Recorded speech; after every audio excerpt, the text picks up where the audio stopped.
Costly tax mistakes that high income earners continuously make. Hi, I'm Kevin Andrade. I am a CPA licensed in the state of Maryland. I have over 10 years of accounting experience, and I run my own tax advisory firm here in Frederick, Maryland. So in this video, I want to go over why both W-2 earners and business owners earning more than $500,000 continuously make this mistake. So mistake number one, just jumping right into the content. You can't out earn a bad tax structure. Majority of the times, especially business owners, they're just overpaying in taxes from the concept of not having an optimal tax structure.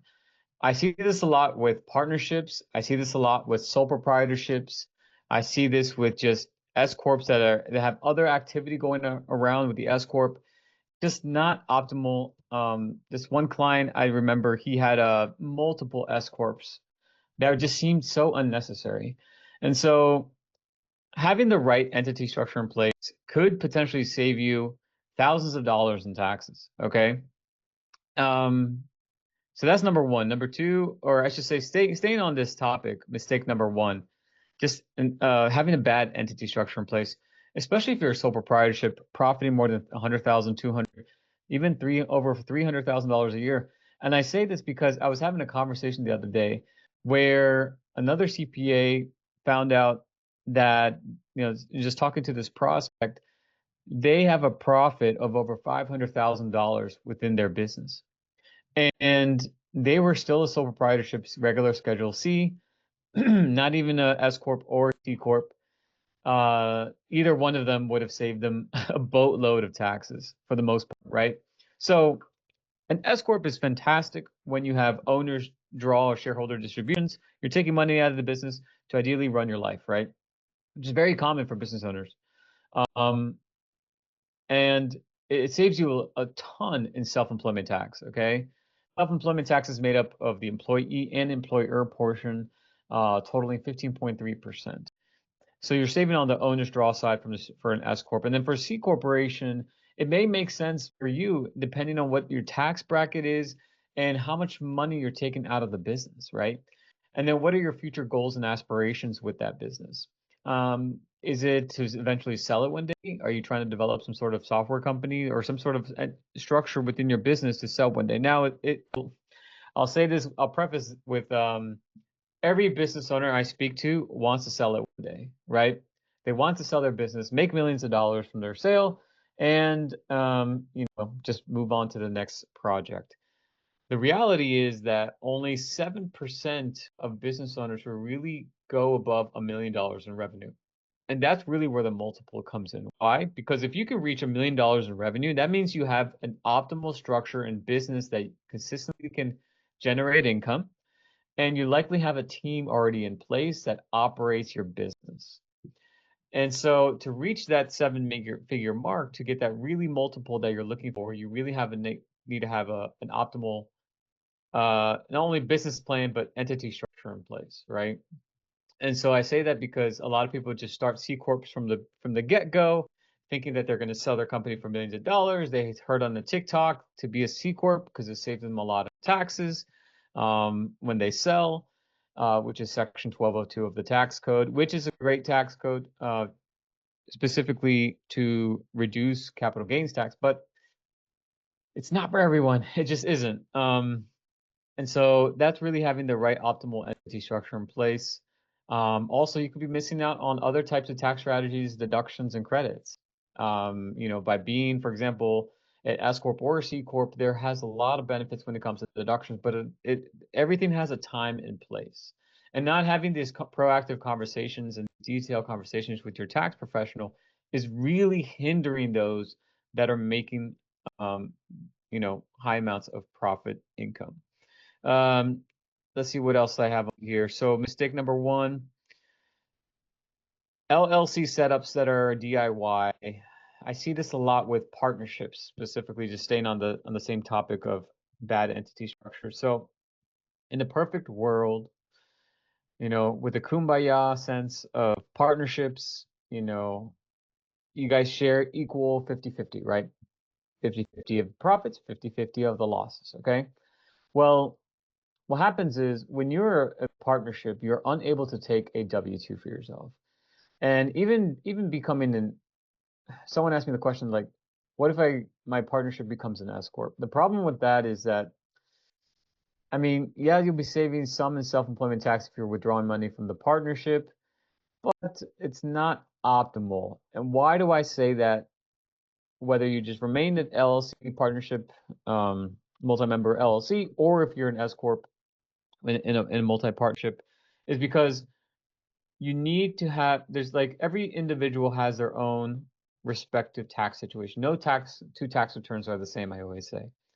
And so let's say, partner one, has kids, has a family, has their own home, and is even interested in purchasing a vehicle, and wants to utilize this for the business, right? And then you have partner two over here who's renting, lives in the city, no family, not married, nothing. So let's say I'm working with partner one. Partner one's my client, and partner one, they have an opportunity to hire their kids.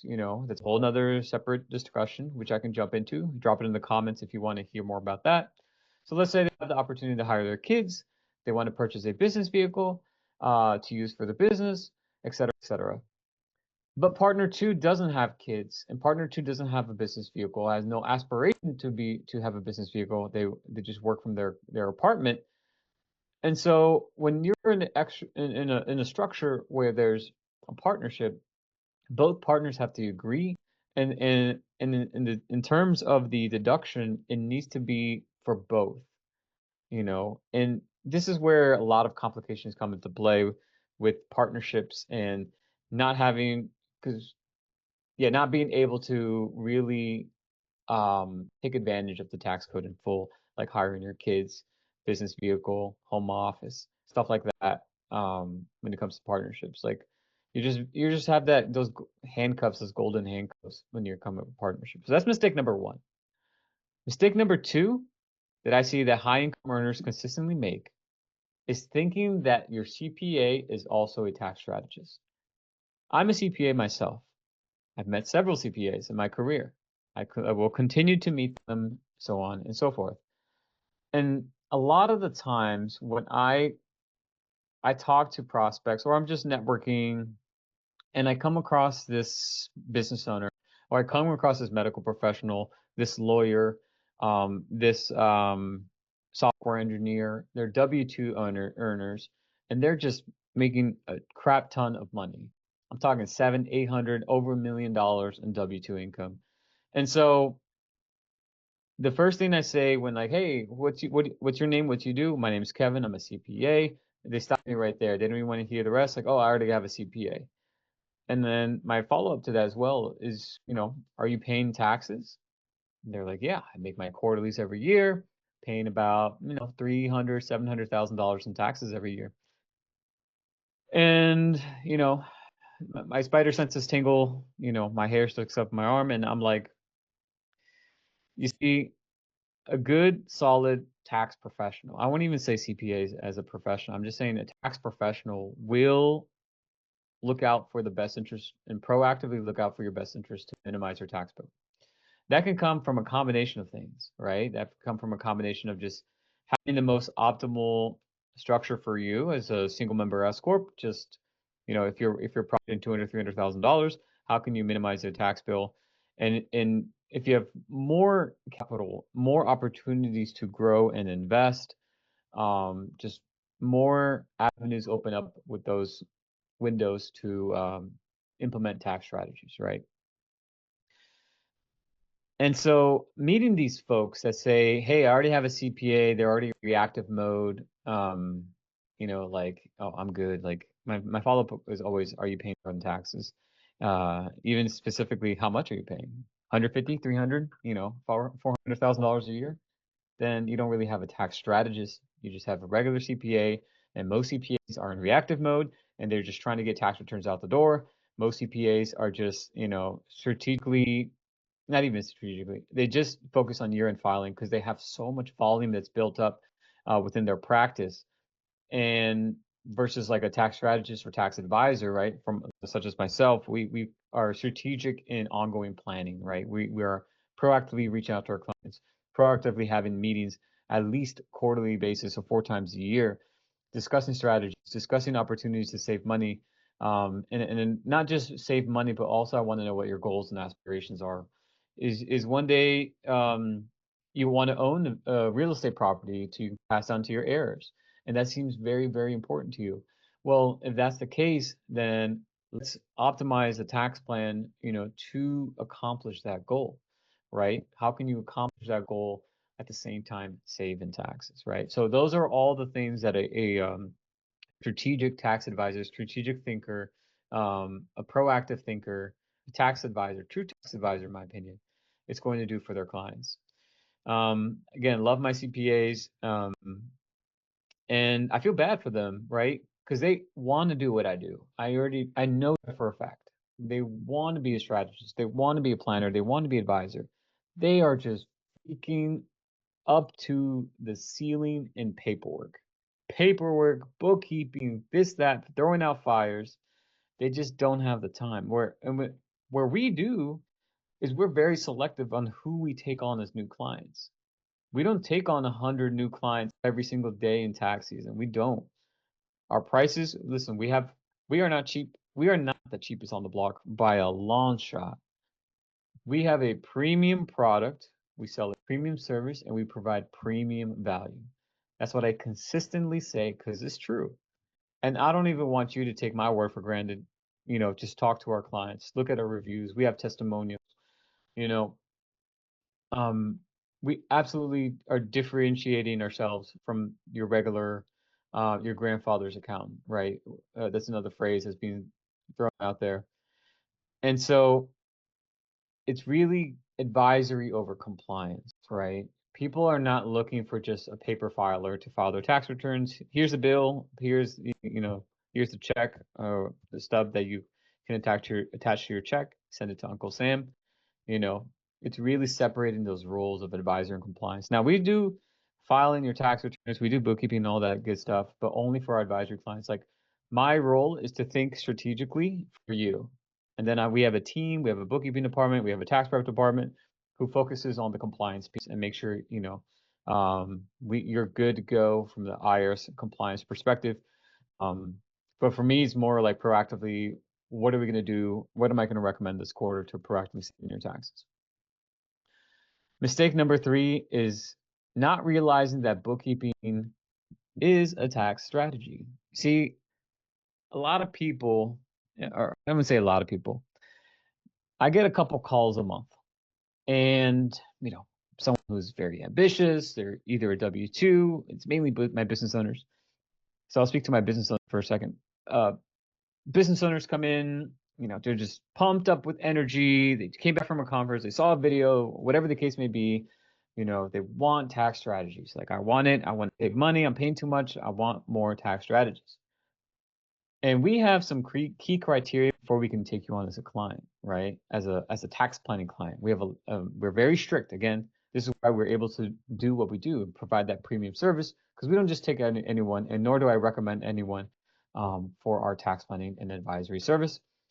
We have a list of criteria that we pre-qualify you for. So one of them is making sure, if you're a business owner, do you have good bookkeeping? Specifically, do you have up-to-date bookkeeping? Now, prospect comes in, they're pumped, they paid $400,000 in taxes last year. They really want strategies, they want that money back, they want to reinvest it in XYZ, buy that vacation home, lake house, whatever you name it. And again, we're going through our pre-qualifying questions, and one of them is, do you have up-to-date bookkeeping? And they haven't done their bookkeeping in a long time, or if they try to do it, it's all jacked up.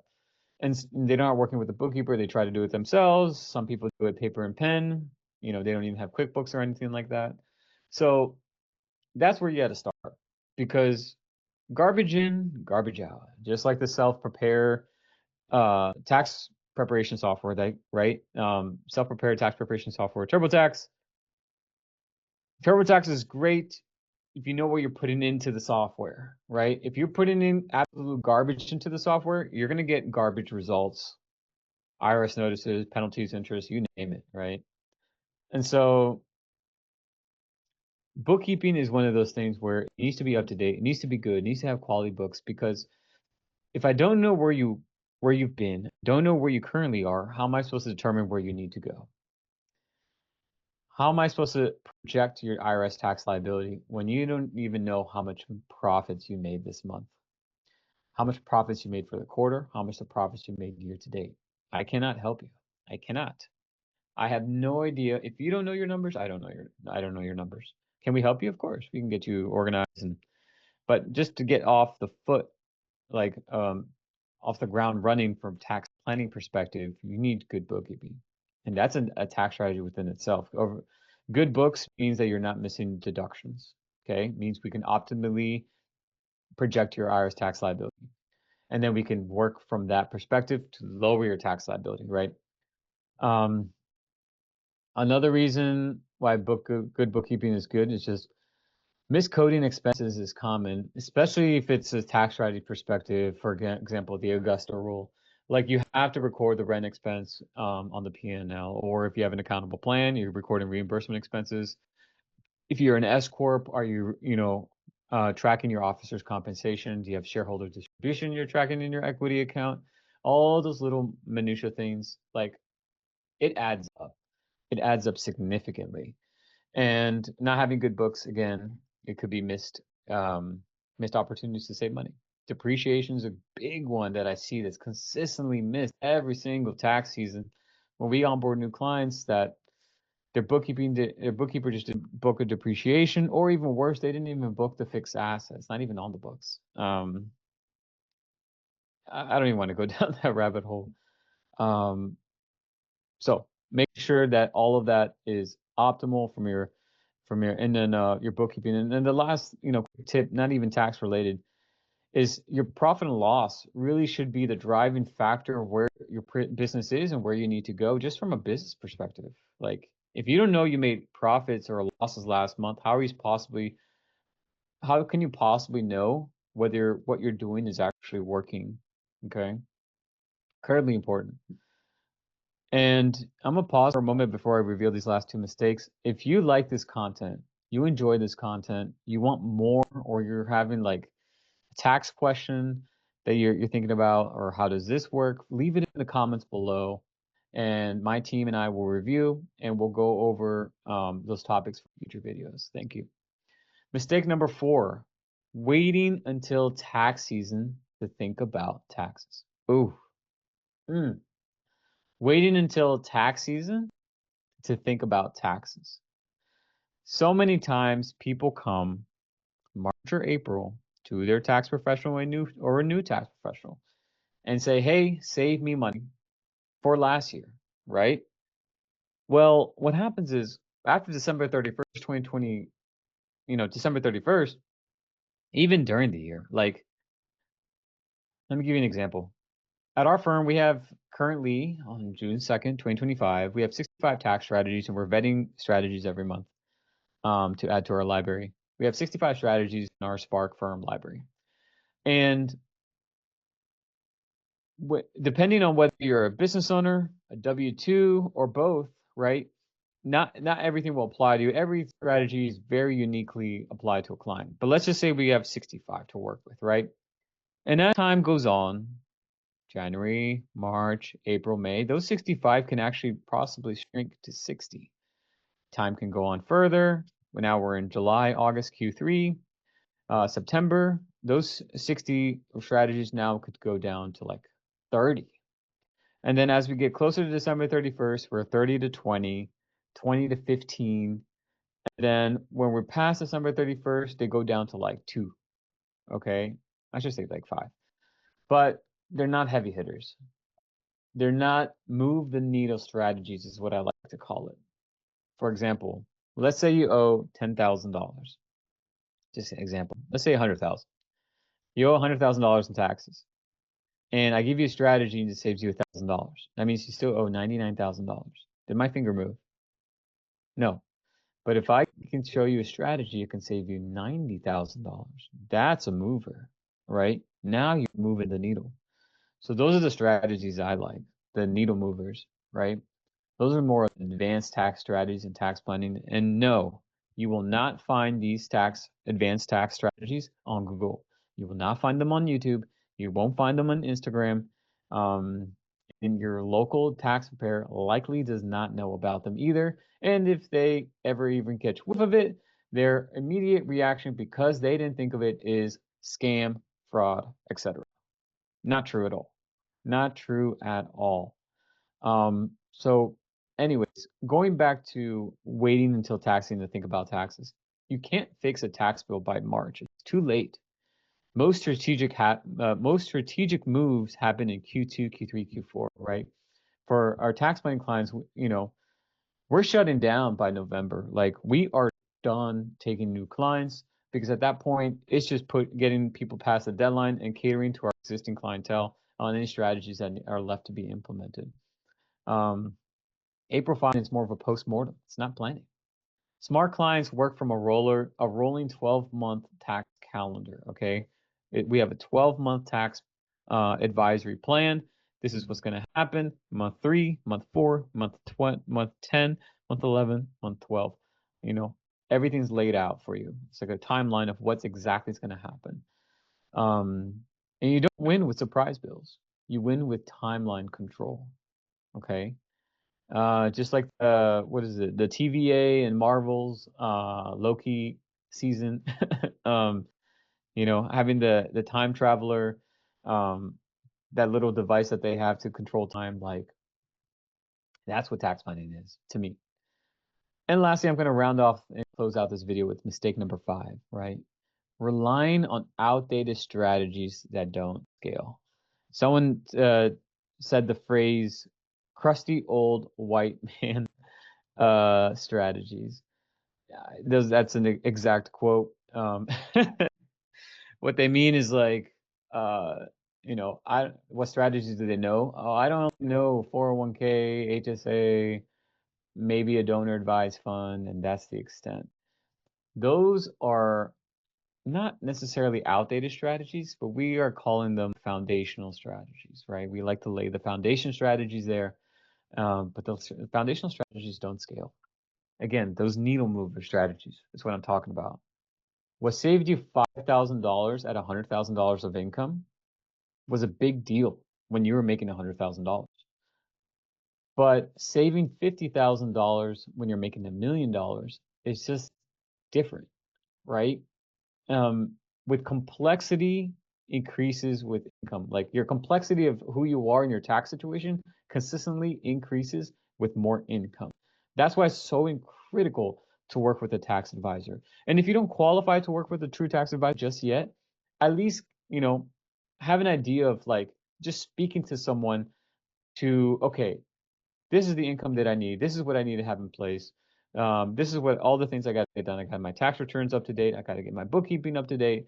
And I got to earn XYZ. I got to do this, got to do that. And because once you make more money, you have more taxes, right? But working with a true advisor at that point, they can help you keep more of what you earn, right? Who wants a 50% tax bill, right? You're pretty much working half the year for free and giving your money to the IRS.